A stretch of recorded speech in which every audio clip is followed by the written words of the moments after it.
자, 1번 대전열에서 그 마찰 전기를 일으킬 때 전자의 이동. 지금 유리와 고무죠. 자, 자세히 보면 유리 쪽이 플러스, 고무 쪽이 마이너스이니까 결국 어떻게 된다? 전자는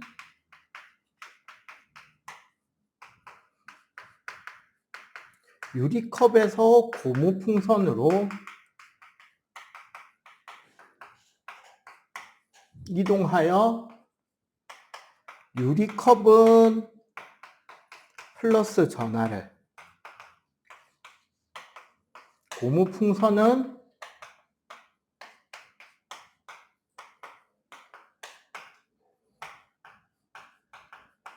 마이너스 전하로 대전된다. 이렇게 하면 되겠죠. 2번 똑같은 건데 이번에는 뭐야?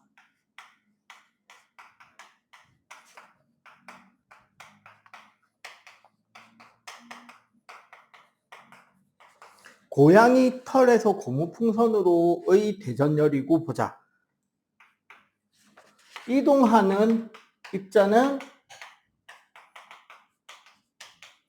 전자 혹은 자유전자라고 해도 되고요. 이동 방향은 고양이 털에서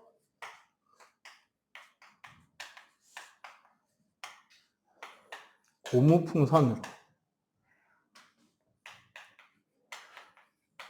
그래서 고무 풍선은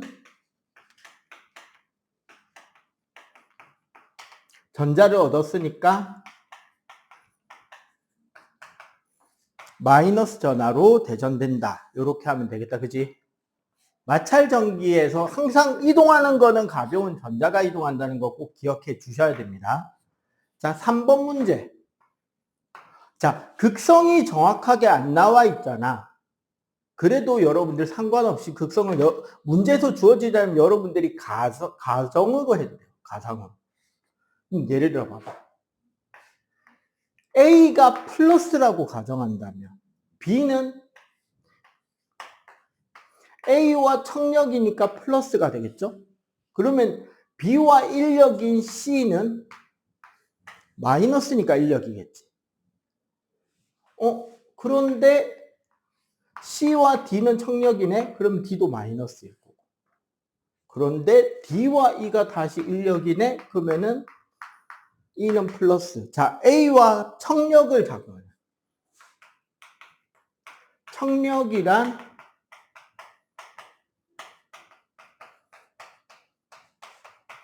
같은 전기적 극성끼리 서로 밀어내는 게 청력이잖아. 그러면 여기서 뭐? B, E가 되면 되겠지. 선생님, A가 플러스라는 보장이 없잖아요. 상관없다니까요. 어떻게? 만약에 A가 마이너스라고 친다면 B가 마이너스, C가 플러스, D가 플러스, E가 마이너스가 되는 거. 어차피 정답은 그래서 B하고 E가 되겠다. 자, 4번.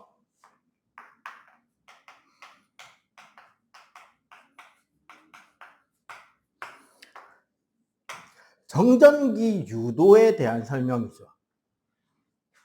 두 개의 금속구가 접촉되어 있는 상태에서 어떻게 마이너스 대전체가 접근하면 전자들은 청력을 받아서 전자가 멀어졌을 거고, 그러면은 여기 양공, 그러니까 쉽게 말하면 전자가 빠져나간 플러스 전하인 부분이 이쪽 구슬에 남을 거 아니야. 이 상태로 두 개의 구슬을 뭐 했다? 분리시킨 거잖아요. 그러면은 당연히 두 구슬은 인력으로 서로 끌어당기는 모습이 될 거고, A의 플러스, B의 마이너스가 돼야 되겠죠. 요거 사실 조금 더 디테일하게 그리고 싶으면, 혹시 어디 영재원 다니는 데 있어? 영재원. 어디? 부산 대영재? 그러니까 부산대학교 그 중등영재 과학 거기에서 만약에 학교에서 그 원격 과제나 그런 거 나오는데 이런 거 그려놔야 되잖아. 영재원급이면 어떻게 그리는 게 조금 더 좋냐면 요쪽에 플러스를 물고 요쪽에 마이너스를 무는 것도 좋아. 왜? 어차피 이 안에서는 좀 자유롭게 움직일 거 아니야. 근데 얘랑 인력이면 플러스 요소나 마이너스 요소들이 서로 최대한 가깝게 붙어 있는 게 더 정확한 표현에 가깝겠죠. 이런 식으로 그려도 될 것이고요. 자, 5번 검정기 문제입니다. 자, 마이너스 검정기의 마이너스. 지난주에 검정기 설명했는데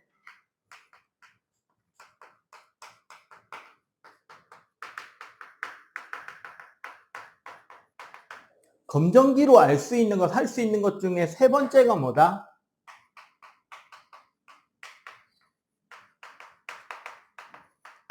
대전체가 어떤 극성이냐를 알 수 있다 그랬잖아. 그때 어떤 특징이 있었다?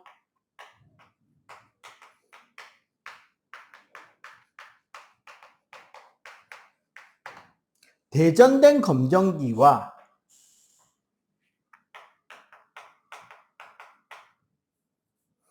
같은 극성인 대전체면 더 벌어지고 반대 극성인 대전체면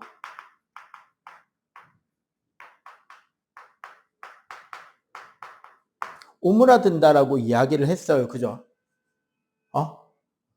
얘는 지금 마이너스에 마이너스네? 그럼 어떻게 된다? 자, 마이너스에 마이너스를 하면 금속판에 있는 전자들이 이 마이너스를 비해서 더 내려올 것이기 때문에 더 벌어지겠다. 그지? 금속박의 변화는 더 벌어지고 이동 방향은 금속판에서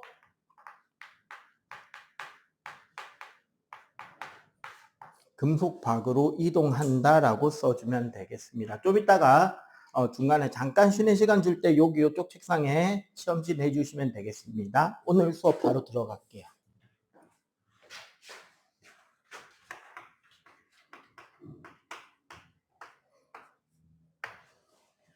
자, 전류 대문자 I로 우리는 공식에서 표시를 하고요.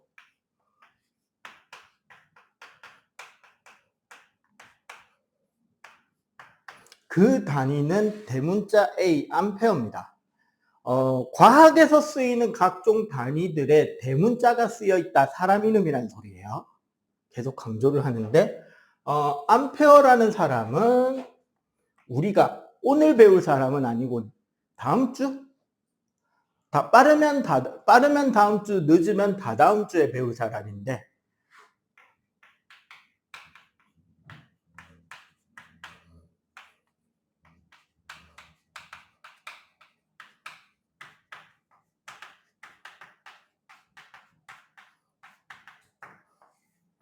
도선에 전류가 흐를 때 자기장이 생기는 거예요. 여러분들 초등학교 때 생각해 보면 전자석 만들기가 있었을 거예요. 과학 시간에. 그거와 관련된 과학적 법칙을 정리한 과학자가 앙페르인데 프랑스어라서 앙페르거든요. 그 사람의 이름은 그대로 영어로 표현하면 암페어가 됩니다. 전류라는 것은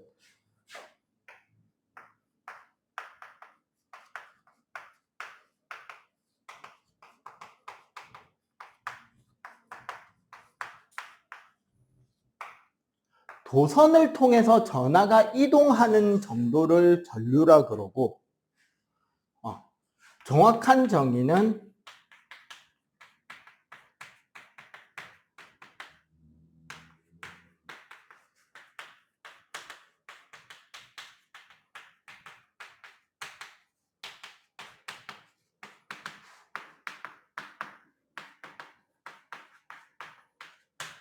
단위 시간당 도선을 통과한 전하의 양. 자, 단위 시간당 전하의 양을 전류라고 합니다. 이제 그림으로 생각해 보면 우리 도선, 전선, 금속으로 돼 있잖아요. 전선 내부. 그런데 우리 과학에서 원자들 있잖아.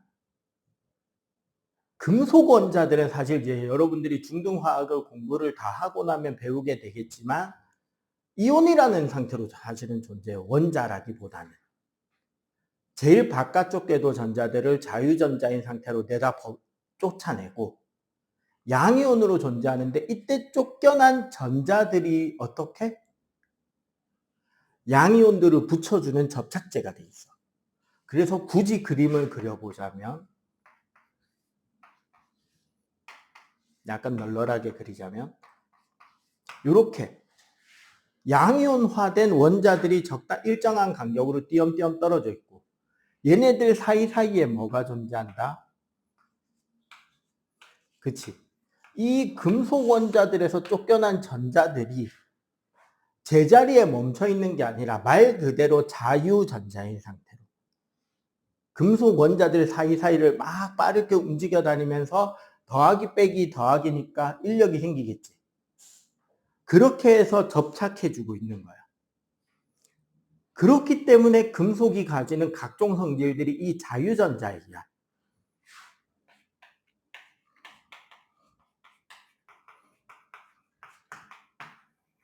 이 자유전자 때문에 생기는 게 금속성이란 말이야. 근데 이제 여기서 중요한 게 있어. 평소에는 말 그대로 자유전자니까 전자들이 자기 마음대로 움직여 다닌단 말이야. 자기 마음대로 움직여 다닐 때는 이렇게 되겠죠. 도선의 어떤 요 위치를 오른쪽에서 왼쪽으로, 왼쪽에서 오른쪽으로 지나가는 전자의 개수는 어떻게 된다? 똑같겠지. 여기에 우리가 소위 말하는 전원장치 건전지죠. 어느 쪽이 플러스 극인지 알아 혹시? 이 그림에서.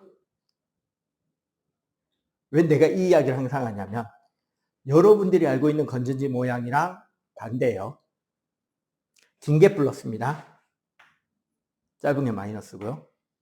그래서 이쪽이 플러스 전하를, 이쪽이 마이너스 전하를 띠게 돼요. 그러면 전자들은 어느 쪽으로 인력을 받아서? 플러스 쪽으로 인력을 받아서 쭉 이동해 가게 되고. 그러면 여기 플러스 이온들은 마이너스 쪽으로 이동할 수 있느냐? 없죠. 왜? 너무 무거우니까. 전자 양성자 질량만 비교해도 1800배가 넘어. 근데 얘는 지금 구리면은 원자량이 한 60쯤 된단 말이야. 그러면 거의 몇만 배 차이가 나니까 못 움직이겠죠. 그래서 전자만 이렇게 쭉 이동할 때 우리는 어디서 어디로? 플러스에서 마이너스 쪽으로 전류가 흐른다. 요거 방향 헷갈립니다. 자, 전류 방향은 플러스 극에서 나와서 마이너스 극으로. 그런데 실제 움직이는 전자들은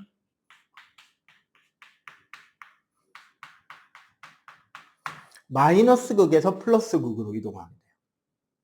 왜 이렇게 되느냐? 사실 전기라는 말, 영어로 일렉트릭, 일렉트로닉, 일렉트로니카 이 단어가 언제 나온 단어냐면 언제쯤 만들어진 단어일까요? 전기의. 그 단어의 시작이 거슬러 올라가면 기원전 몇천 년으로 가야 돼요. 그러니까 소위 말하는 그리스, 이집트 시대. 그리스에서 발달한 철학이 인도에서 메소포타미아를 통해서 건너온 수학과 아프리카에서부터 올라온 대학이라는 시스템이 알렉산더 대왕의 원정을 통해서 한 도시, 알렉산드리아, 이집트 알렉산드리아에 다 모여서 모든 지식이 집중이 되는 도서관이 만들어지죠. 그 시대에 양피지의 호박, 여기서 말하는 호박은 야채 호박 말고 우리가 광물로 착각하는 천연 플라스틱인 호박이 있어. 호박서. 원래 뭐죠? 혹시 알아? 호박? 그 보석 호박서. 그 정체. 뭔데? 모양은 알지? 색깔이나. 본 적 있어, 호박? 사진으로는. 뭐냐면 그게 소나무 송진이 화석화된 거예요. 그러니까 송진이 땅에 파묻힌 채로 굳어져서 만들어진 거란 말이에요. 천연 플라스틱이에요. 이쪽에 천연 고분자인데 얘를 양피지에 문지르면 양피지가 뭐냐면 양은 그 동물 양, 피는 한자로 가죽이란 뜻이에요. 그럼 양피지면 양의 가죽을 아주 얇게 잘 가공해서 종이 대신에 쓴 기록으로 남긴 그게 양피지인데 그 양피지에 호박을 이렇게 문지르면 어떻게 된다? 정전기가 일어나서 주위가 반짝반짝해요. 이거를 그리스어로 엘렉트라, 반짝반짝이다라고 했단 말이에요. 그게 전기의 시작이라고. 근데 문제가 뭐냐면 마이너스 성질을 가진 무엇인가가 움직이면서 일을 한다라는 것을 사람들이 인식하고 이해하는 거는 엄청 최근에 와서야 가능해졌다. 예를 들어 이런 거야. 내일부터 너희들 하루 용돈 마이너스 500원이다. 이러면 어떻게 해야 돼? 하루 용돈이 마이너스 500원입니다. 어떻게 해야 될까요? 한 번도 생각 못 해봤죠. 용돈이 마이너스라니. 어떻게 해야 돼? 아침에 학교 갈 때 주머니에서 500원짜리 동전을 꺼내서 어머니 손에 쥐어드리고 용돈 감사합니다를 하고 학교를 가야죠. 이상하지? 맞지? 그래서 사람들은 옛날부터 전기가 움직이면서 여러 가지 현상이 나타나고 번개가 떨어지고 뭐 그런 것들이 전기라는 걸 알게 된 뒤에도 움직이는 게 뭐인 줄 알았다? 플러스 양전하고 움직이는 줄 알고 있었단 말이야. 그렇게 생각을 했다고요. 근데 더 최근이 되고 더 과학과 기술이 발전하면서 실제 움직이는 게 전자라는 것을 밝혀냅니다. 자, 그럼 이제 지금부터 문제죠. 지금까지 쓰여져 있는 모든 전기와 관련된 책의 전류 방향은 플러스 마이너스로 되어 있었다고. 근데 실제로 움직이는 전자가 마이너스에서 플러스로 우리가 알던 방향과 반대로 움직인다는 걸 찾아냈어. 다 뜯어 고치는 게 좋겠냐? 아니면은 그냥 전류 방향은 놔둬놓고 맨 마지막 줄에 그러나 실제로 움직이는 전자는 우리가 알고 있는 전류랑 반대로 움직인다라고 쓰는 게 편하겠냐? 두 번째가 편하겠죠. 그래서 요런 차이가 생겨지는 겁니다.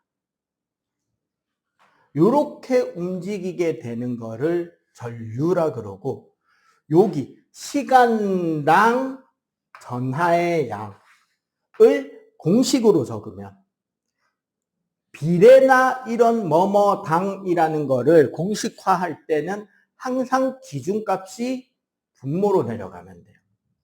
즉 전류라는 것은 시간당 전하의 양 혹은 결국 시간당 지나간 전자의 총 개수로 우리는 전류의 양을 설명할 수 있게 되고 요거를 이제 우리가 정량적으로 이해를 하려면 물론 요즘은 이 숫자 개념을 시험에 내거나 하진 않습니다만 우리가 이해를 하기 위해서 1암페어라는 전류의 양은 1초에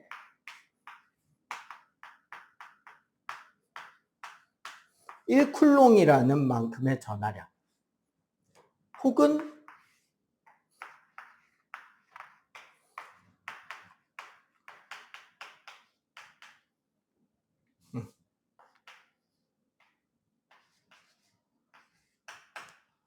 1초에 6.25 곱하기 10의 18승 걔만큼의 전자가 지나가는 것을 우리는 1A라고 정의를 하였습니다.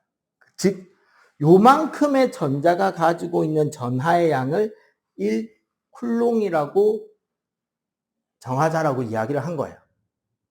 오케이?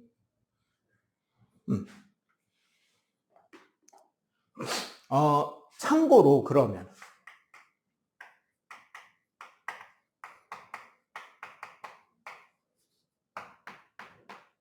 전하량, 기호를 Q로 쓰는 얘는 단위가 대문자 C 쿨롱입니다. 지난 시간에 배운 전기력, 전하 사이의 힘을 우리는 쿨롱 법칙이라고 하고 그 전기력에 대한 공식을 정리한 과학자 이름이 전하의 양의 단위가 된 거예요.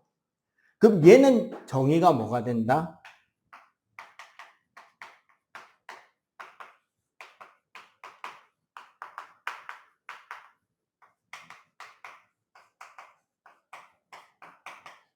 도선을 통과하게 되는 총 전하의 양을 Q, 쿨롱이라고 해요. 그래서 Q는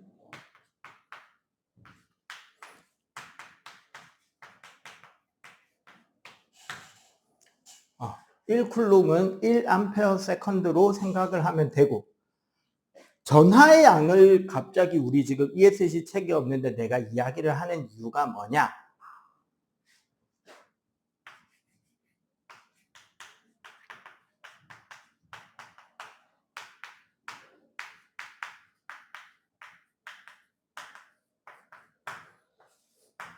전하량 보존 법칙이라는 개념 때문입니다. 무슨 소리냐면 전하의 어떤 도선, 회로 속에 있는 총 전하의 양은 무조건 일정하다. 우리가 잘못 착각할 수 있는 게 건전지가 전하를 밀어주는 힘을 가지고 있잖아요. 그럼 우리 배터리의 수명이 다 된 것은 무슨 착각을 할 수 있다? 건전지에 저장된 전하를 다 써버렸기 때문에 더 이상 건전지가 자기 역할을 하지 못한다라고 착각할 수 있잖아. 그런데 그게 아니에요, 사실은. 우리가 전기가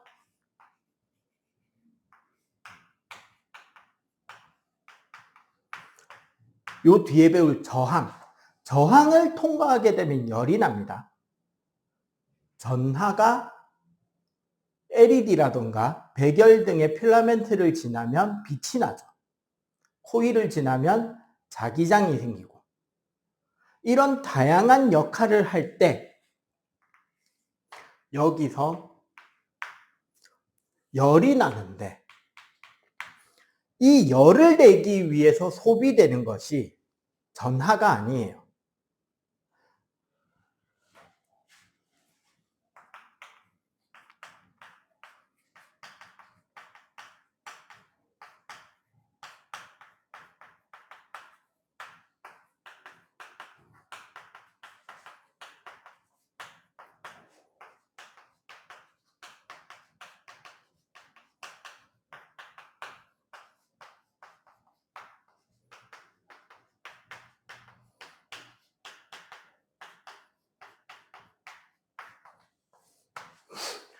전하가 운반해주는 에너지를 쓰는 거야. 그 전하들은 단지 그 에너지를 옮겨주는 일꾼들이라고 생각하면 된다는 거야. 그 말은 뭐다? 봐봐.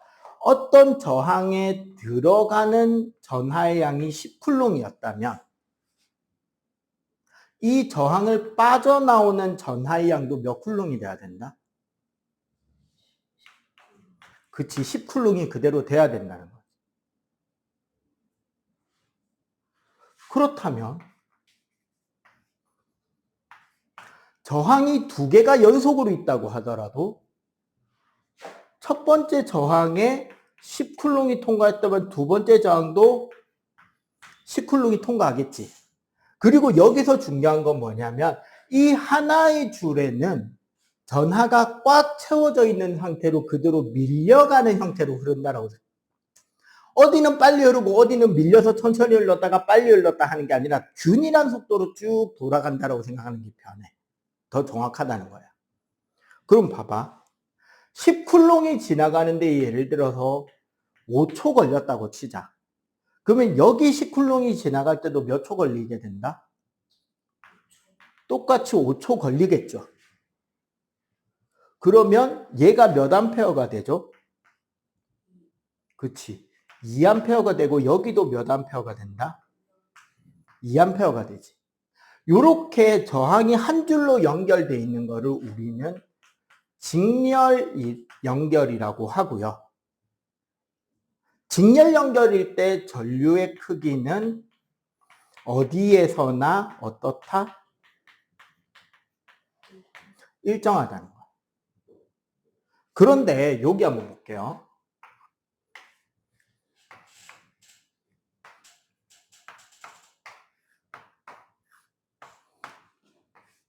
크기가 다른 두 개의 저항이 연결되어 있다고 칩시다. 응? 여기에 들어가는 전하의 양이 10쿨롱이었는데 위쪽 줄로 예를 들어서 6쿨롱이 지나갔다고 치자고. 그럼 아래쪽 줄로는 몇 쿨롱이 지나갈 수 있죠? 그치. 4쿨롱만 지나가야 되지. 들어간 게 10쿨롱이니까. 그러면 빠져나오는 건 몇 쿨롱이 된다? 10쿨롱이 되겠죠. 맞지? 그러면 역시 얘네들도 똑같이 그 통과하는데 걸린 시간이 5초였다고 생각한다면 들어간 전류가 몇 암페어죠? 2암페어. 위쪽으로 간 전류는 몇 암페어? 5분의 6이니까 소수로? 그치. 1.2암페어. 그 밑으로 간 거? 0.8암페어. 빠져나오는 거? 2암페어다. 그죠? 여기서 우리가 알 수 있는 건 이렇게 연결되는 걸 우리는 병렬 연결이라고 하고요. 병렬 연결일 때 전체 전류의 세기는 각 부분 전류의 세기의 합과 같죠. 왜? 도선에 흐르는 전하의 총량은 변할 수 있다 없다? 없다. 우리는 그걸 뭐라고 한다? 전하량 보존 법칙이라고 합니다. 오케이? 자, 요거 필기 덜 된 부분 빨리 필기 마무리 합시다. 자, 두 번째 배우는 개념, 전하.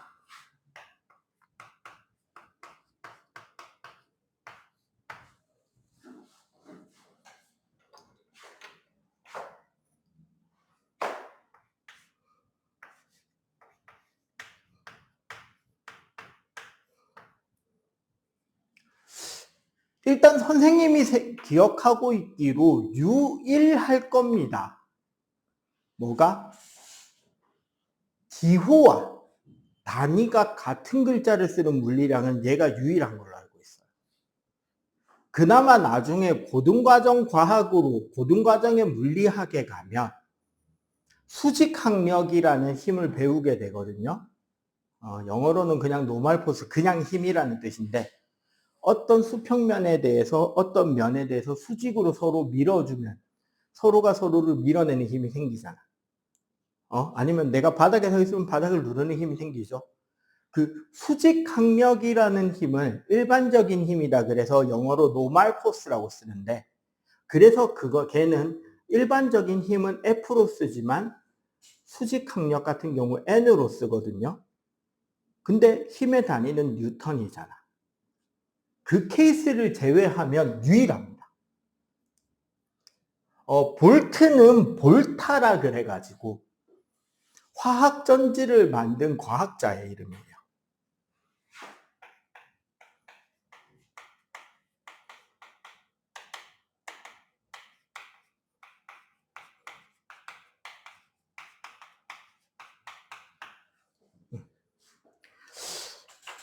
전압이라는 말은 두 가지, 이제 나중에 여러분들이 이제 계속 공부를 해 나가다 보면 고2 혹은 고3이 되면 이제 현재 우리가 부르는 과정으로는 물리학 2 과정.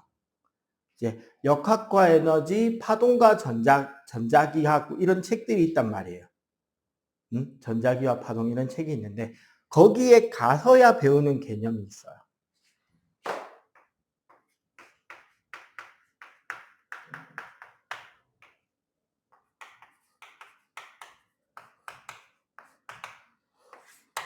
대신에 요게 고1 혹은 고2 과정, 물리학 과정까지는 사실상 같은 뜻으로 쓰입니다. 기전력이라는 말은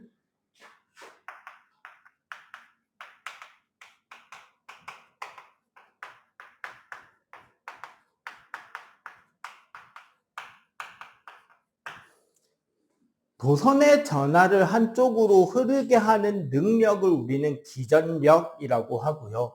전이차는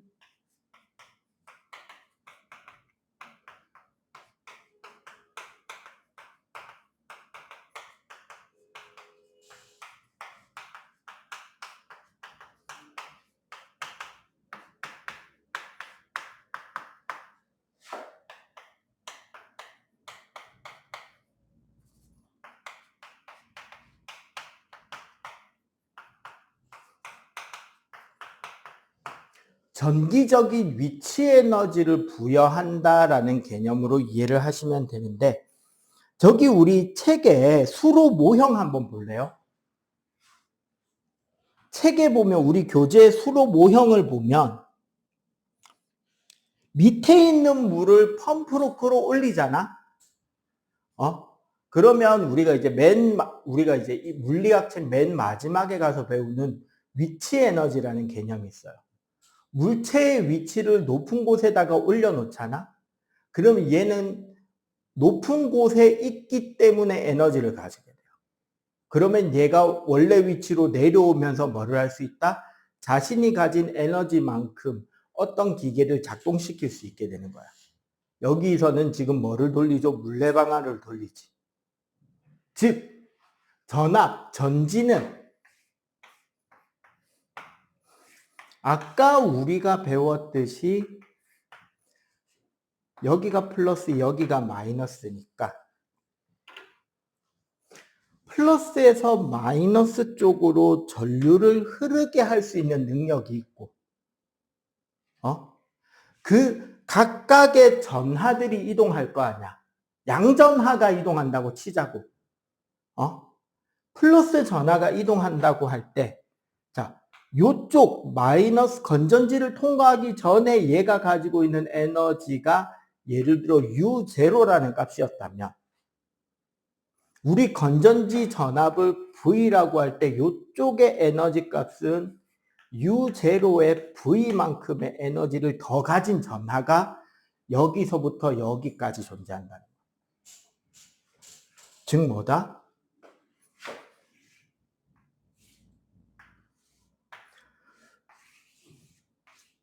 여기를 흐르는 전하는 U0 플러스 V만큼의 에너지를 가진 전하가 될 거고 그 전하가 여기 저항에서 뭐를 냈다?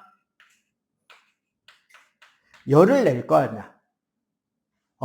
그럼 열 에너지로 쓰고 났으니까 여기는 원래 에너지 U0만큼의 에너지를 가진 전하로 돌아오겠죠. 그래서 요 건전지가 하는 일이 뭐? 우리 건전지 전압만큼 에너지를 뭐 해준다? 올려준다. 보통 우리 건전지 하나 1.5V라고 하잖아요. 그럼 1.5V만큼의 에너지가 올라간다 생각하면 되고요. 자, 그런데 여기서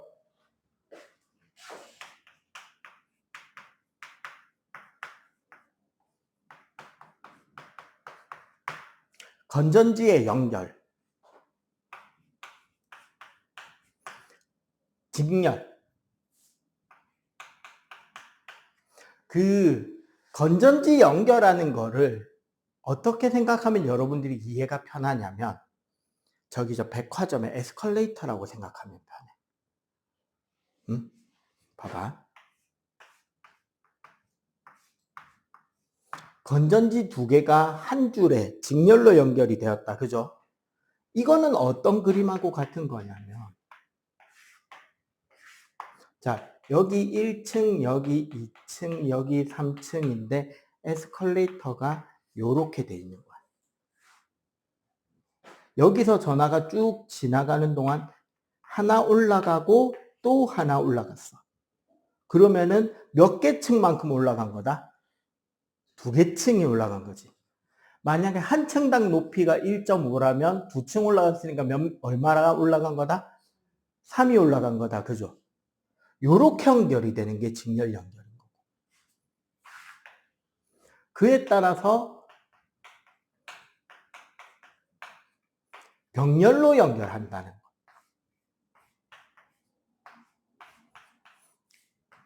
건전지도 이렇게 병렬 연결할 수 있거든요. 저항처럼.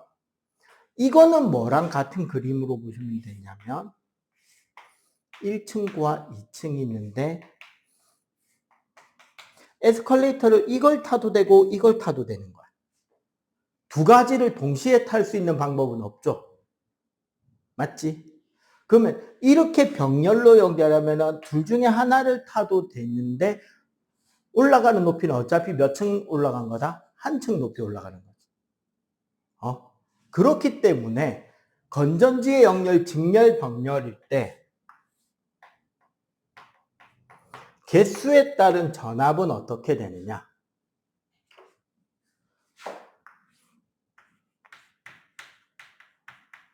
직렬 연결하면 이렇게 전압이 커지겠죠, 비례해서. 그런데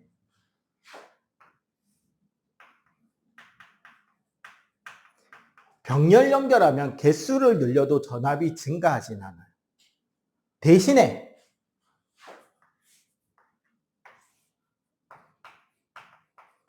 개수에 따른 건전지의 수명은 어떻게 되느냐?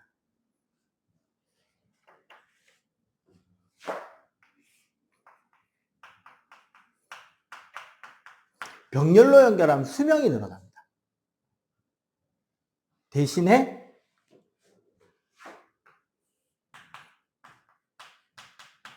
직렬은 한 개일 때랑 수명이 차이가 없어요. 그러면 우리 건전지를 언제 직렬로 써야 되고 언제 병렬로 써야 되는지 이해할 수 있겠나?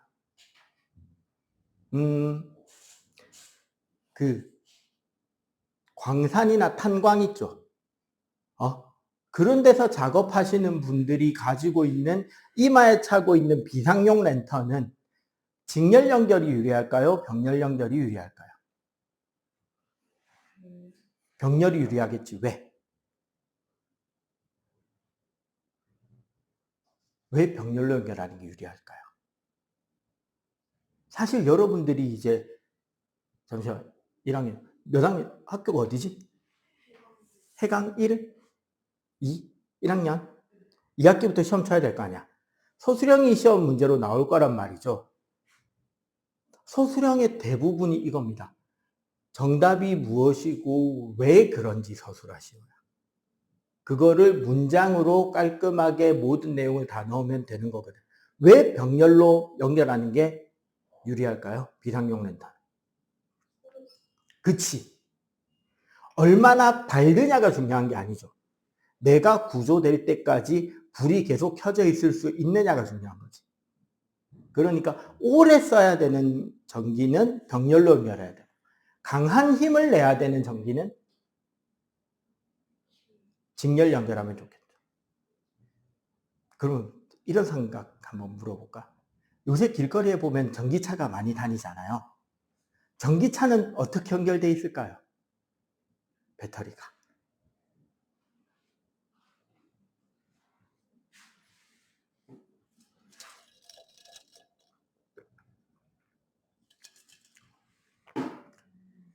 정답.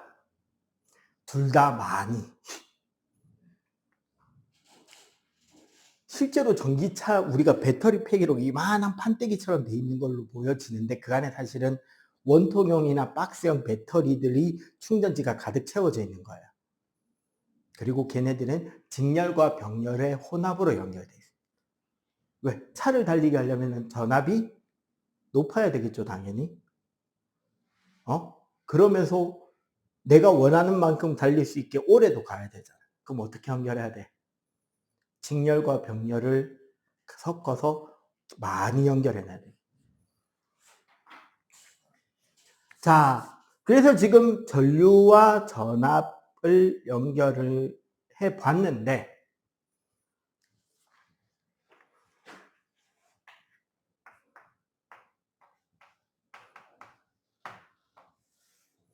자, 직렬과 병렬에서 저항 연결 들어가기 전에 중간에 한번 정리를 잠깐 하고 넘어갈게요.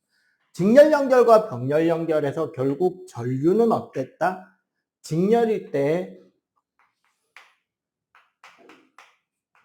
일정했고 병렬일 때 더해졌죠. 맞지? 전압은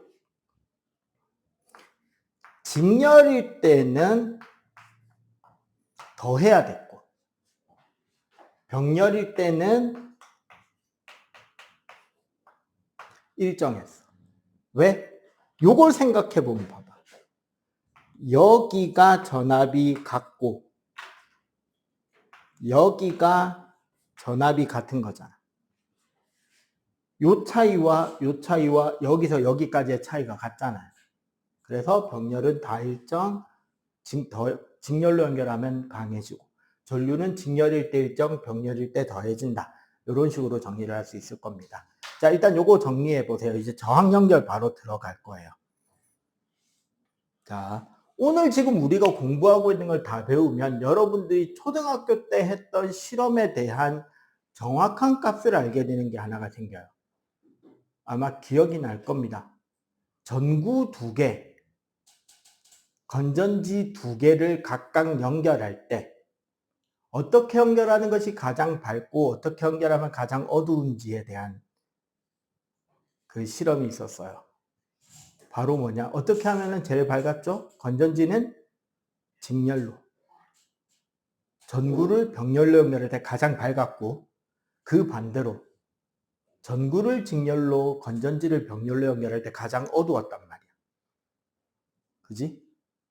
어떻게 근데 걔네들의 밝기 비율이 몇 대 몇인지도 계산할 수 있게 됩니다. 최종적으로. 자, 이제 저항으로 넘어갈게요.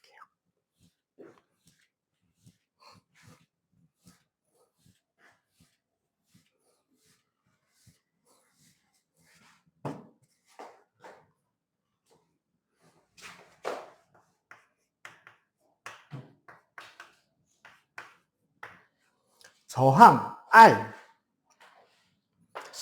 그 프랑스어로 레지스탕스, 영어로 이제 레지던스라고 불리는 단어가 있습니다. 저항하다, 반항하다, 방해하다.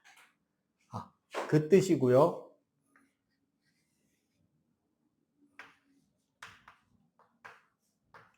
단위 모양이 좀 특이해 보이는데 그리스어 알파벳 맨 마지막 글자인 오메가의 대문자입니다.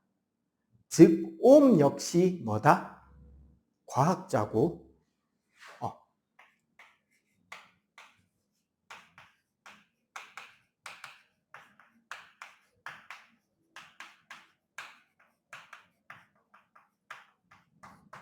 전압, 전류, 저항 사이의 관계를 정리한 법칙, 옴의 법칙을 발표한 과학자가 저항 단위의 주인공이죠.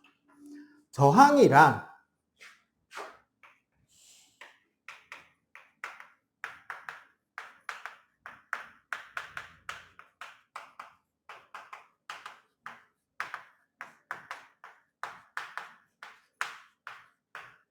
기본적으로 전하의 흐름을 방해하는 정도를 저항이라고 합니다. 그래서 전류는 저항의 반비례 관계가 돼요. 왜 반비례가 되느냐?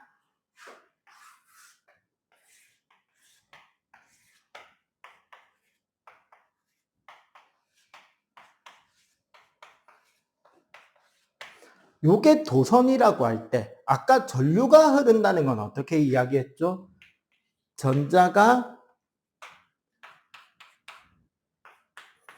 마이너스 극 쪽에서 플러스 극 쪽으로 도선을 통해 흐르는 것을 전류라 그랬잖아. 그런데 중학교 1학년 과학 시간에 배우는 입자의 운동이라는 단어 있었죠. 응? 그 우리 확산, 증발 배운 거 있잖아. 아직 안 배웠나 학교에서? 2학기 나가나? 1학년 과학책에 보면 입자의 운동에서 증발과 확산 이런 걸 배우거든요. 상태 변화 배울 때 그 전에 같이. 자, 기체들은 매우 자유롭게 입자 운동을 하기 때문에 증발이나 확산이 일어납니다. 그런데 고체들은 가만히 있는 것처럼 보이지만 실제로도 뭐 하고 있다? 이 제자리에서 막 끊임없이 진동하고 있어요. 고체들의 입자 운동은 제자리 진동입니다. 이렇게 얘네들이 막 흔들리다 보니까 어떤 일이 일어나느냐? 전자가 지나가려다가 충돌, 부딪히면서 튕겨서 흘러가는 것에 방해를 받게 돼요. 요렇게 충돌이 일어나서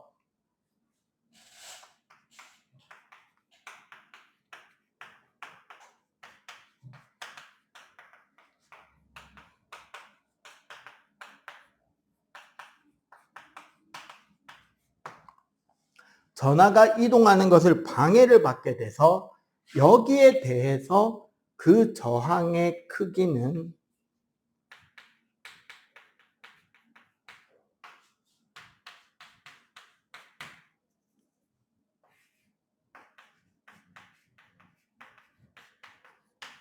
기본적으로 면적에 반비례하고 길이에 비례하게 됩니다. 왜? 자, 여기가 면적이잖아. 저 면적이 넓으면 넓을수록 어떻게 된다? 동시에 더 많은 전자들이 통과하기 좋겠죠. 빈틈이 그만큼 더 많이 생기니까. 그래서 면적이 커지면 저항이 작아지고요.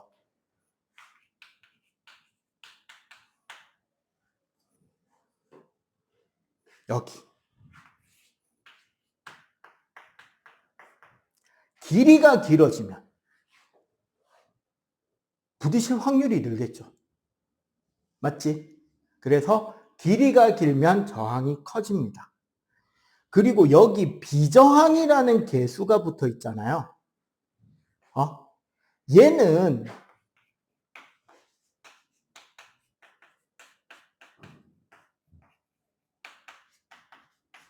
그 값이 도체냐 부도체냐를 구별하는 기준이 되는 값이 있어요. 왜? 모양하고 길이가 똑같아도 저항이 같다라는 보장은 없잖아. 금속은 전기를 잘 통하고 플라스틱이나 나무는 전기를 안 통하잖아요.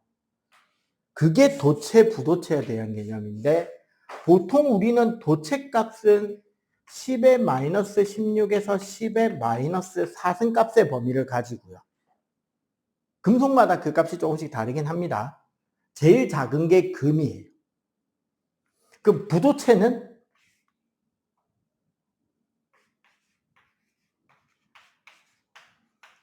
요 정도 숫자 범위에서 결정이 나요.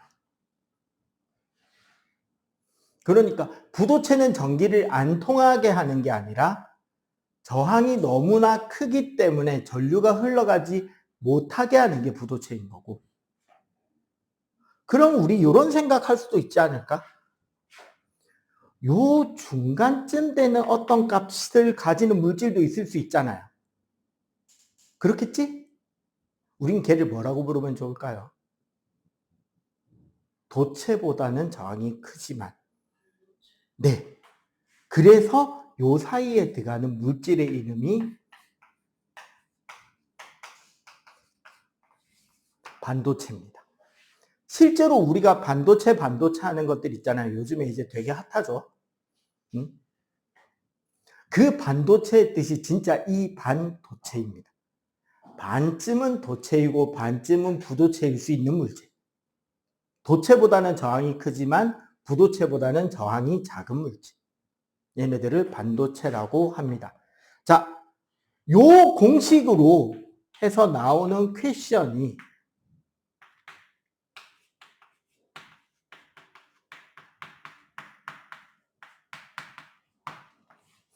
간단하게 저항의 크기를 비교하는 문제들을 낼 수 있겠죠. 그러면 가장 저항을 크게 만들려면 어떤 모양으로 만들면 저항이 커질까요?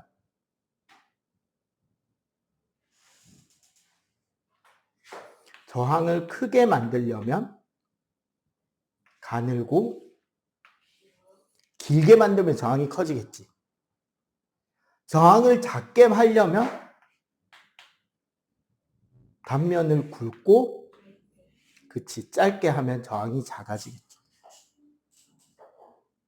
옛날에 선생님이 조카가 저기 동성초등학교 졸업했거든요. 서면 쪽에 전포동에 있는. 너 동성 나왔냐? 그 학교 운동장 진짜 코딱지 하나잖아. 건물 안에. 요즘도 거기 달리기 할 때 장애물로 하냐? 운동회 구경을 갔는데 장애물 달리기를 하고 있더라고.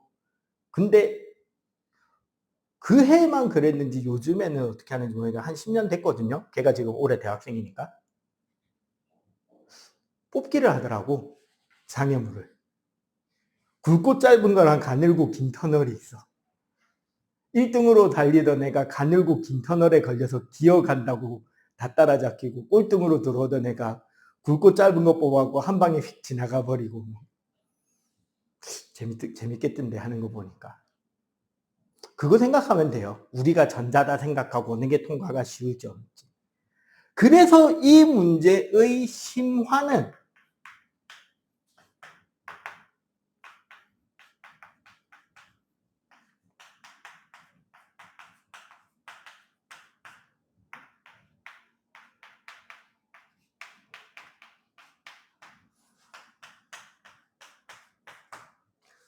저항을 반으로 잘라서 접으면 혹은 저항의 길이를 2배로 늘리면 저항이 몇 배가 되느냐인데 이런 개념이에요. 반으로 잘라 접는다는 거는 이거야. 이런 저항이 R0라고 할 때 얘를 요렇게 잘라서 요렇게 나면은 저항이 얼마가 되느냐인 거지. 여기서 1로 보내는 게 반으로 접는 거잖아. 그러면 저항이 몇 분의 몇이 된다? 아니죠. 곱하기 4분의 1이죠. 길이가 반으로 줄고 면적이 몇 배로 늘었어? 2배로 늘었잖아. 그러니까 길이가 반이라서 반, 면적이 2배라서 반. 그러면 여기서 여기로 가는 거는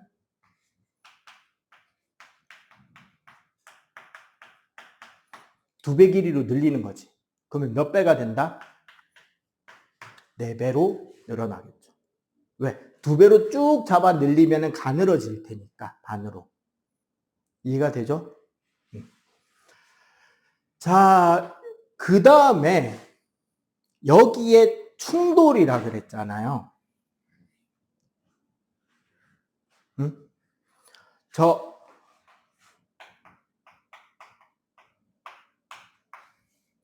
충돌 때문에 무슨 일이 생기냐. 요 표는 내가 일부러 좀 놔둘 거예요. 좀 이따 여기 더 달게 있어서. 충돌 때문에 일어나는 일이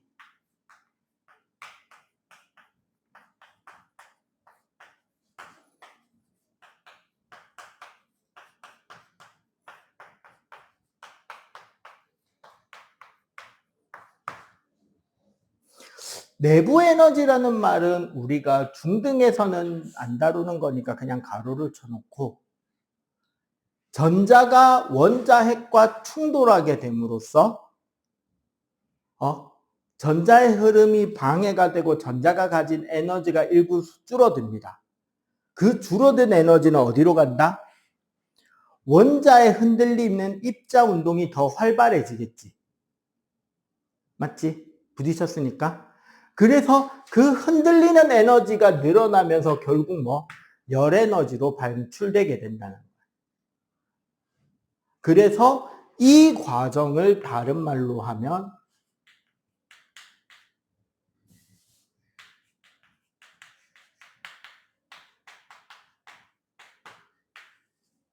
전압의 크기가 낮아지는 거죠. 아까 우리 저항질 할 때 전압이 낮아졌어야 되잖아.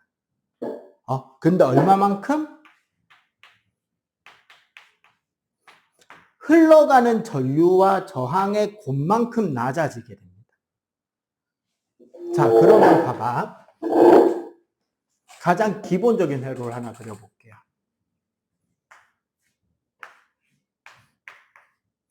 여기 전압이 플러스 V죠.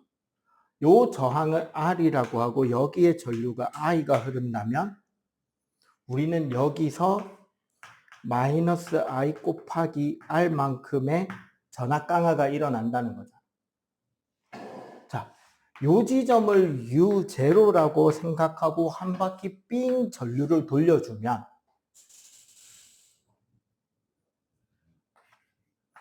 U0 플러스 V 마이너스 I 곱하기 R 했더니 U0로 돌아왔네, 에너지 값이. 맞지? 건전지, 전원장치에서 전압은 올라가게 되고 저항에서 열을 내면서 전압이 내려오는 거지. 올라가는 전압과 내려오는 전압의 양이 같게 된다는 거예요. 모든 회로에서는. 그러면 U0 같이 0으로 빼버리면 V는 I 곱하기 R. 그래서 I는 R분의 V. 따라서 R은 I분의 V. 요 공식을 우리가 뭐라 부른다? 옴의 법칙이라고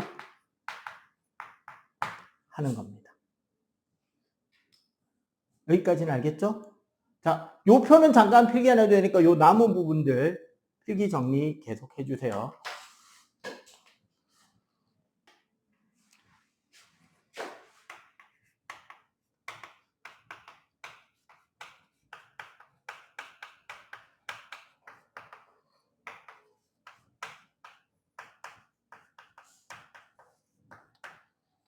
저항을 실제로 연결하는 방법, 연결된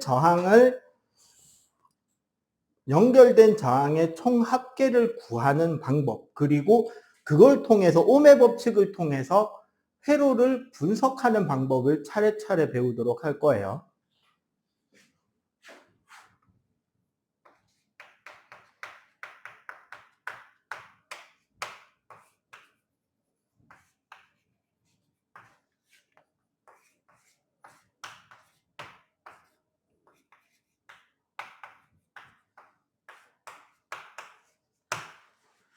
자, 요거 한번 봅시다.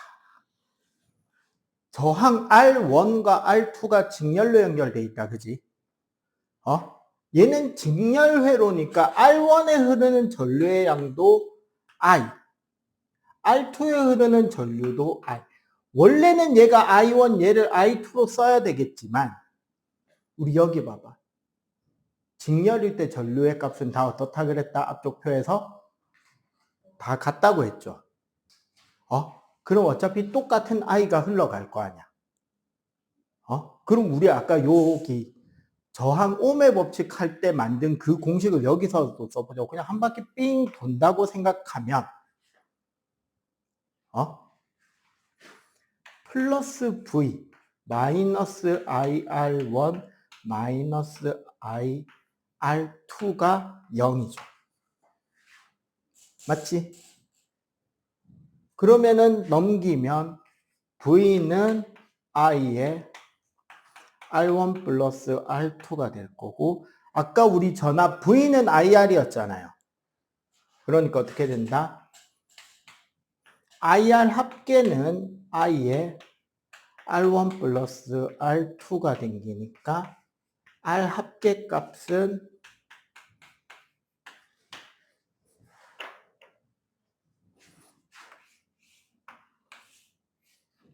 두 저항값의 합과 같겠죠. 맞지? 응? 맞죠? 그래서 직렬일 때 저항은 그냥 더하면 됩니다. 왜? 직렬 저항을 우리가 그림으로 생각해 보면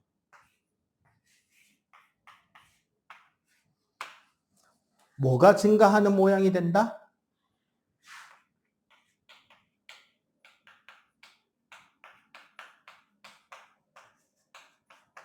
저항이 길이가 늘어나는 효과가 나는 거죠. 그지? 실제 숫자 놓고 계산하는 것도 한번 보여줄까요? 1부터 10까지 아무 숫자나 5 빼고 아무 숫자 3 R1에 5옴 R2가 3옴 그래서 V를 16V로 줄게요.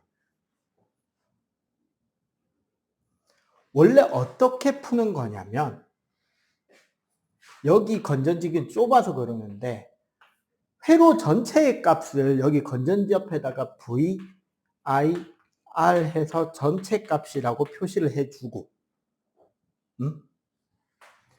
자, 요거 조금만 줄게 위에 좁으니까 여기도 V1 여기에 V2를 한번 적어볼게요. 지금 전압이 얼마다? 16V지.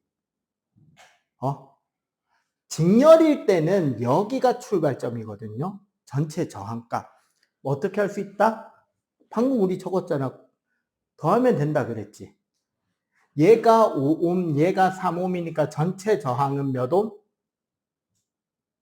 8옴이죠. 두 개 더하면 되니까. 응? 자, 그럼 우리 I는 전류는 R분의 V니까 몇 암페어? 2암페어지. 직렬해서 전류는 전부 다 같다 그랬잖아. 맞죠? 그러면 여기도 몇 암페어?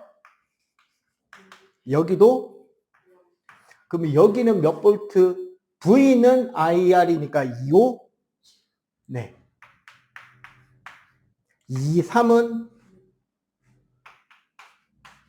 전압은 어떻게 된다 그랬다? 전체 전압은 각 부분 전압 차이를 합한 거와 10 더하기 6은 하나도 숫자에 오류가 없죠. 옴의 법칙이었잖아요.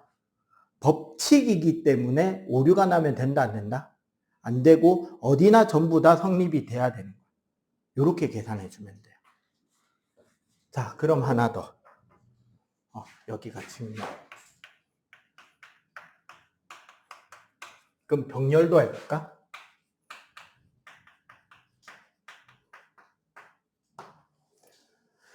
자, 병렬 연결은 식이 조금 복잡해질 수 있습니다.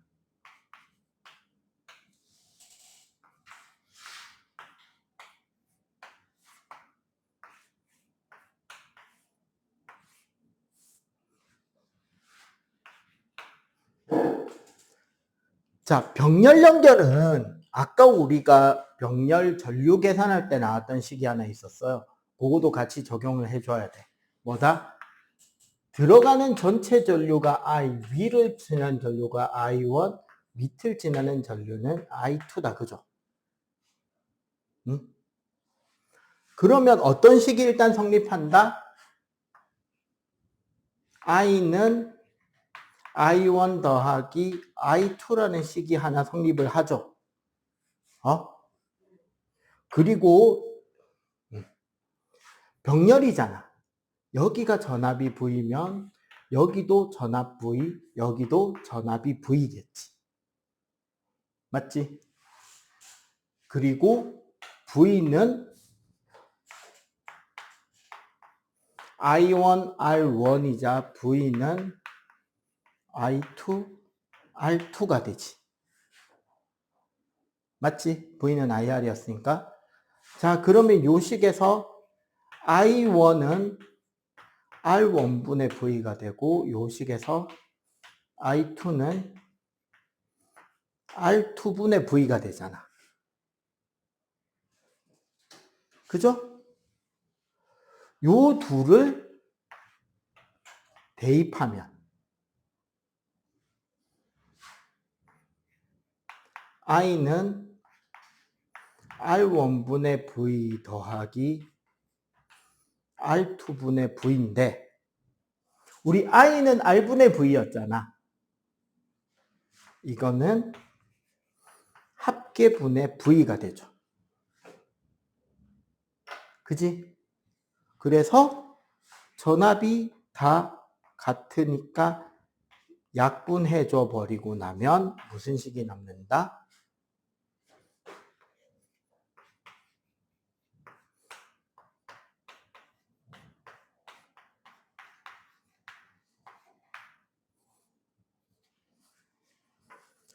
병렬의 식에서는 저항 역수의 합이 저항의 역수와 같죠. 요렇게 더하면 감소하거든요, 합이. 왜? 저항을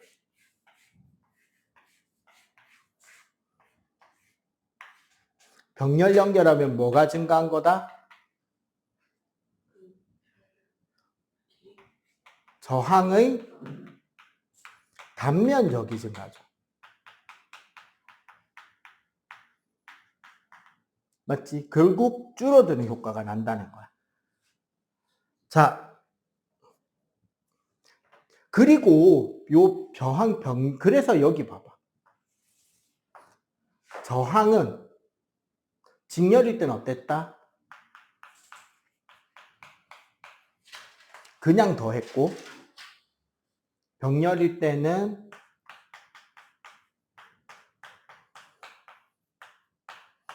역수를 합해서 뒤집었죠. 그죠?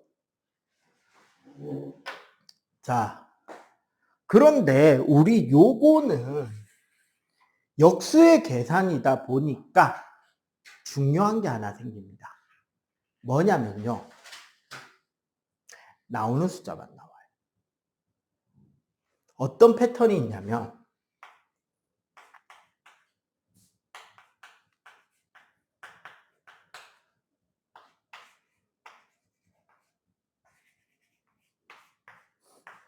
요 두 저항에서 그 크기 값이 같은 크기 두 개가 병렬 저항이다. 그러면 이 둘의 저항을 하나로 만들면은 반으로 줄어듭니다. 패턴이에요. 그 다음에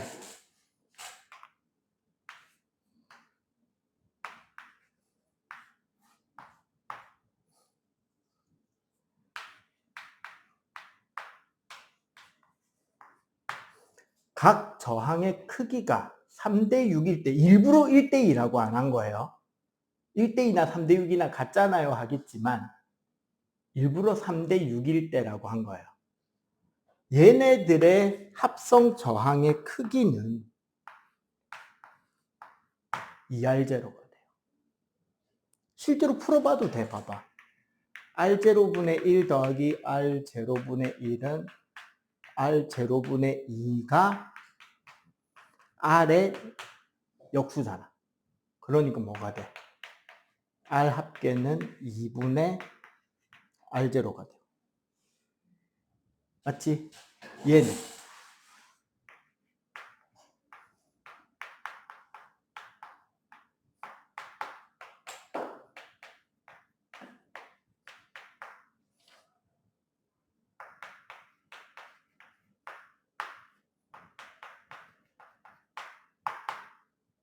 요렇게 나옵니다. R 합계는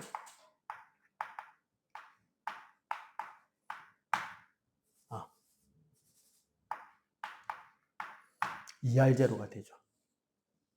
맞지? 실제로 숫자를 넣으면 어떻게 되느냐? 보통 얘가 3옴, 얘가 6옴이라고 하고 여기가 만약에 6V라고 하자. 똑같이 VIR, VIR, VIR 다 적혀 있잖아. 병렬은 얘가 출발이에요. 여기에 6을 넣으면 얘가 2A가 되지. 여기에 6을 넣으면 얘는 1A가 되잖아. 맞죠? 그럼 얘는 얼마가 돼? 3A네? 얘가 3A면은 R은 I분의 V. 요동 2옴인데 3옴 6옴일 때 3옴 6옴일 때 얼마? 2옴이잖아. 오케이? 이렇게 계산을 할 수가 있습니다. 자, 요 표까지 다 요 밑에 한 줄 더 넣어서 일단 이렇게 필기해 주세요. 거의 다. 자, 전기 에너지입니다. 원래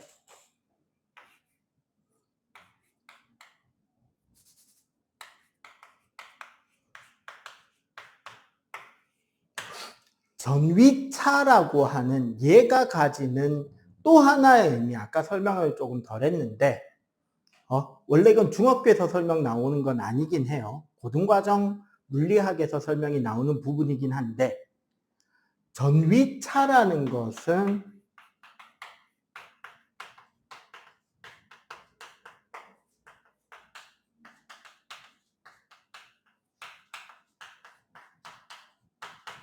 각각의 전하가 나누어서 운반하게 되는 전기 에너지의 총량을 전위차라 그래요. 전하가 받아서 운반해주는. 그 말은 결국 뭐다? V라는 녀석이 단위 전하당 가지는 전기 에너지의 크기라는 뜻이잖아. 그러면 뭐가 되죠? 이 식을 바꾸면 전기 에너지는 전하량의 전압을 곱한 거와 같죠. 맞지? 그런데 아까 우리 뭐가 있었다?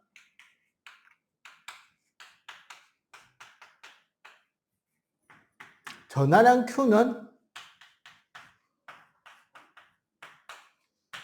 전류의 시간을 곱한 거와 같지. 그지? 얘를 여기다가 대입하면 결국 뭐가 된다?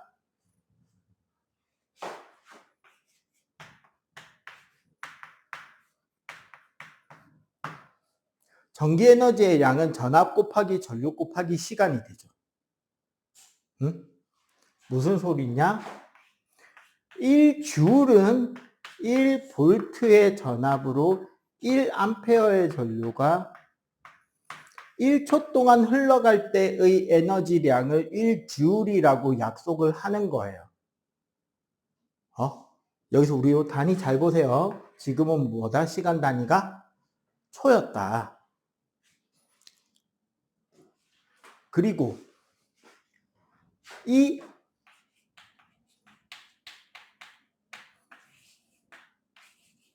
전기 에너지는 열로 바꾸는 장치가 전열기,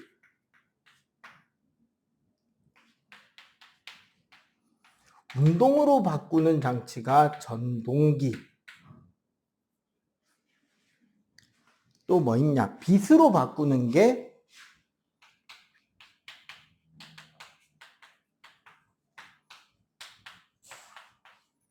전구 LED가 될 거 아니야. 맞지? 요렇게 다양한 형태로 에너지를 바꿔가면서 쓰게 됩니다. 그리고 뭐 화학 에너지로도 쓸 수 있고 에너지는 바뀌니까 그지? 자,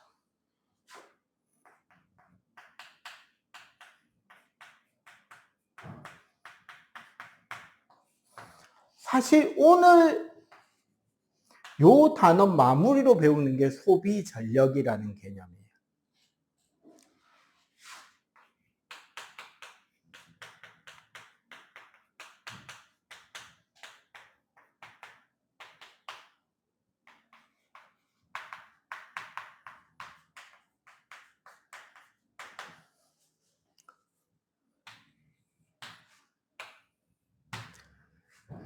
단위 시간에 쓸 수 있는 전기 에너지의 양입니다. 1초에 얼마나 많은 에너지를 소비하느냐인데 얘가 크면 어떻게 될까? 그러면 소비 전력이 크다는 말은 에너지를 많이 쓴다도 되지만 다른 에너지로 더 많이 바꿀 수 있다라는 말도 되겠죠. 같은 옛날에 백열전구를 쓰다가 형광등을 쓰다가 요즘은 LED를 쓰잖아요. 선생님이 너희들 나이 때 선생님 책상에 있던 스탠드는 백열전구였어요. 백열등. 전구가 60W짜리를 썼습니다. 백열등은 그 정도 돼야 그 책상 스탠드로 쓸만했어요. 욕실용은 100W짜리 썼어요. 전구를. 그 정도 돼야 욕실 안이 좀 환했단 말이에요. 내가 고등학교쯤 되니까 3파장 형광등이라는 게 나오기 시작했어. 백열전구 자리에 이렇게 돌려 꽂는 형광등이 있었다고. 이렇게 뾰족 동글동글한 게 3개가 나와 있는. 본 적 있을 거예요. 그게 한 개가 20W 정도였는데 100W짜리 백열등만큼 밝았어. 최근에 선생님 집에 욕실에 전구를 바꿨습니다. LED로. 8W짜리 꽂았는데 옛날 100W짜리보다 밝더라. 이건 뭐냐면 에너지 효율의 차이예요. 옛날의 전구는 전기 에너지를 열 에너지로 바꾸고 열 에너지가 복사라는 형태로 방출이 되는 게 빛이었단 말이에요. 그러면 열로 새 나가는 에너지량이 어땠다? 너무나 무지막지하게 많았겠죠. 그러니까 똑같은 빛을 내는데 전기를 많이 잡아먹었던 거예요. 요즘 LED는 열 많이 안 나거든요. 상당히 높은 비율로 무슨 에너지로 바꿔준다? 빛으로 바꿔주니까 적은 전기로도 충분히 밝겠지. 근데 봐봐. 같은 LED라면 와트 수가 큰 게 밝을까? 작은 게 밝을까? 클수록 더 밝겠지. 같은 LED라면. 이런 것들을 생각하면 되는데 요걸 따지고 보니까 공식상 P, 소비 전력은 T분의 U가 되잖아. 맞죠? 근데 U는 VIT니까 뭐가 된다? 전압의 전류를 곱하는 게 소비 전력이 될 거고. 즉,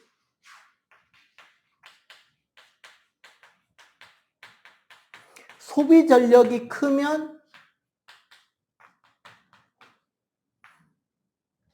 밝은 전구, 더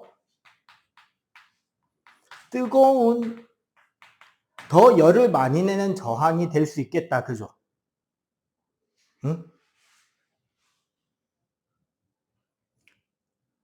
그래서 여기에 잘 보면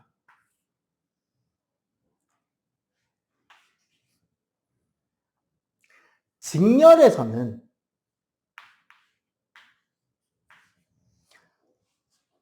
전류가 일정하니까 전압이 결정을 하겠죠. 맞지? 그런데 전압과 저항이 비례관계가 되지. 전류가 일정하니까. 맞지? 그래서 저항이 클수록 전력이 커집니다. 직렬에서는. 그런데 병렬에서는 원래 요 밑에 적어야 되는 좁으니까 여기다가 좀 적을게요. 전력은 전류가 결정하죠. 그래서 저항에 반비례합니다. 저항이 작을수록 전력이 더 커지는 거예요. 좀 이따가 확인을 시켜 드릴 거예요. 오케이? 자, 마무리. 지금 여기에 지금 원래 요 밑에다 적어야 돼요. 좁으니까 여기다가 좀 적을게요. 지우기 귀찮으니까.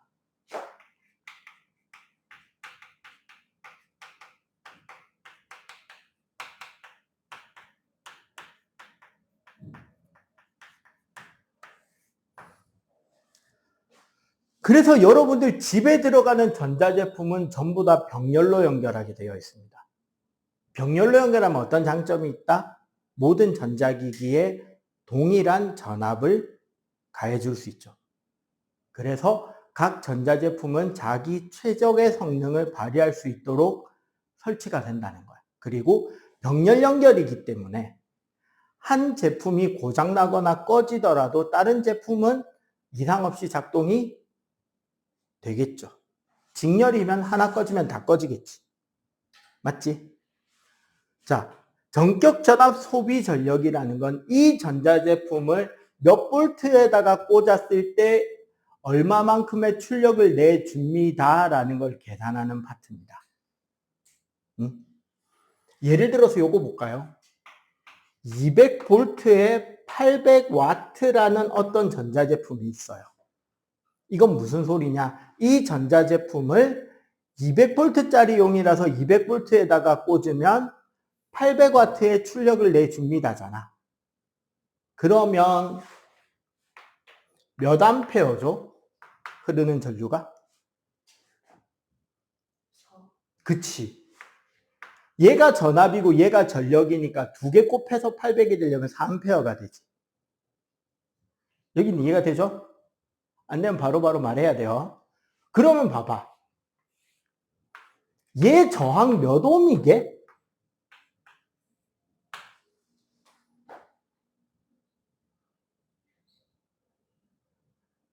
R은 I분의 V. 그치. 50옴이 되죠.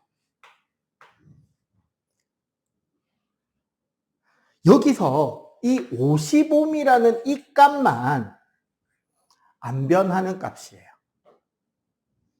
이 전자제품이 가지는 진짜 고유한 값. 문제는 이런 생각을 해볼까요? 이 전자제품을 실수로 100볼트에다가 꽂으면 몇 암페어가 흐르게 되지? 아니, 55면 100볼트인데요. 그치, 2암페어 밖에 못 흐르지. 그럼 몇 와트가 되지? 저기 P는 VI. 전압의 전류 곱한 거. 그치, 200와트 밖에 안 되죠.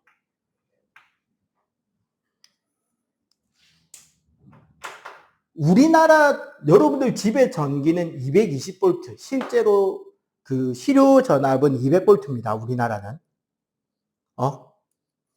일본은 110볼트, 그러니까 실효 전압이 100볼트짜리예요. 응? 우리나라 전자제품을 가지고 일본에 가서 콘센트에다가 바로 꽂으면 출력이 어떻게 된다? 4분의 1로 줄죠. 작동이 된다, 안 된다? 작동이 잘 안 됩니다. 출력이 부족해서 충전도 잘 안 되고요, 당연히. 대신에 반대로 일본 전자제품을 그대로 가져다가 한국 콘센트에다가 꽂으면 잘 될까? 그냥 잘 되기만 하고 문제는 없을까? 출력이 몇 배로 커지죠? 4배로 커지지. 출력이 4배로 커진다는 말은 전자제품을 작동시킬 때 발생하는 열도 몇 배다. 그러면 퓨즈가 다 끊어져요. 요즘은 그래서 일본 전자제품 우리나라에서 쓰는 사람들 없잖아. 아니면 한국판에 맞게 세팅해서 나온 걸 써야 되거나 혹은 변압기라는 장치가 있습니다. 100볼트를 200볼트로 200볼트를 100볼트로 바꿔줄 수 있는 그 장치를 써서 전압을 바꿔서 써야 돼요. 그리고 하도 그렇게 해외여행이나 이런 것들을 많이 다니는 사람들을 위해서 요즘 전자제품들은 그 충전기 안에 자동 회로가 있어서 알아서 전압을 맞춰서 작동하게 해주는 장치도 있지만 기본적으로 전압을 잘 맞춰줘야 되겠고. 그럼 아까 우리 회로 분석할 때 각 저항마다 몇 볼트에 몇 암페어에 몇 옴인지 다 계산할 수 있었잖아요. 그러면 거기에서 뭐랑 뭐만 곱해주면 전압과 전류만 곱해주면 어느 저항에서 가장 뜨거운 열이 많이 나는지 혹은 그게 전구라면 어느 전구가 가장 밝은 빛을 내는지를 뭐 할 수 있게 된다? 계산해 볼 수가 있게 된다는 거죠. 알겠죠? 자, 요거 필기하시고요. 94쪽, 95쪽에 지금 핵심 자료 8문제가 있거든. 요 8개 빨리 한번 풀어봅시다.